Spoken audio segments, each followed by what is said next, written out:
6 AM nang magluto ako ng breakfast. Gusto ko nga itry itong whiting arroz caldo. Habang hindi pa mainit ay inilagay ko na yung isang sachet, then dinosolve ko lang siya sa tubig. Sinabayan ko na nga din ng egg para sabay silang maluto. Nilagyan ko na nga din ng konting patis and pepper, pandagdag sa lasa. In fairness, sobrang bango niya. Ganito nga ang itsura niya nung maluto and masarap siya. Nagtimpla na nga lang ako ng choco drink, then naglagay ako ng Hershey Nuggets na chocolate. Wala lang, favorite ko kasi yun. 8 AM nang umakyat ako sa taas para maligo at pakainin ng mga baby ko. Ganito nga ang routine nila araw-araw, kakain at matutulog, then repeat lang ulit. Georgia, anak. Excuse me. Excuse me. Wow. Ganito ko nga sila pinapakain, hinahawak-hawakan ko yung food nila. Sanay sila ng ganyan, kaya kahit sino sa amin na hindi nila kakagatin pag hinawakan yung food nila, mas okay nga yung kilala nila kung sino yung masusunod. Pagkatapos nga nila kumain ay pinainom ko na sila ng favorite nilang vitamins. Nag-prepare na nga din ako at gumamit lang ako ng Daily Glow Lip Oil. Binigay nga sa akin to, sayang naman kung hindi ko gagamitin. Maaga nga nagbukas ng Mr. Nice Guy. Sayang din kasi yung mga customers na nagme-message maaga pa lang. Ito nga pala yung griller naming bago na si Rocky. Tara, samahan niyo ako dito sa kapitbahay naming Japan Surplus. Si Joseph kasi ang nag-aasikaso nito ngayon. Kaibigan niya kasi yung may-ari. Nakiusap sa kanya tapos gusto na ding ibenta sa amin.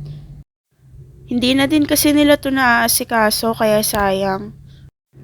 Kaya ngayon habang si Joseph ang nag-aasikaso dito, inoobserbahan na din namin kung maganda ba ang mga bentahan dito.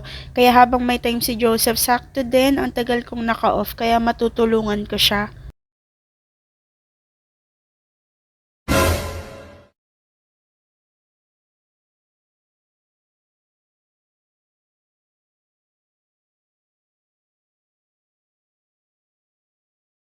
Ang dami nilang item dito, from mga gamit sa kitchen, mga pang-display, may mga gamit din sila for rooms, and madami talaga as in sari-sari.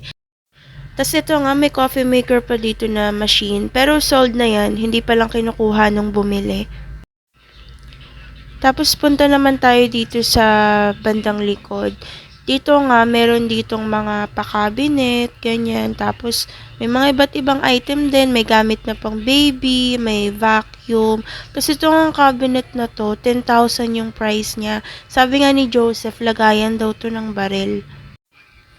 Tapos, ayun nga, ito na yung ibang cabinets nila. Actually, ang gaganda nung cabinet. Tapos, good as new pa siya.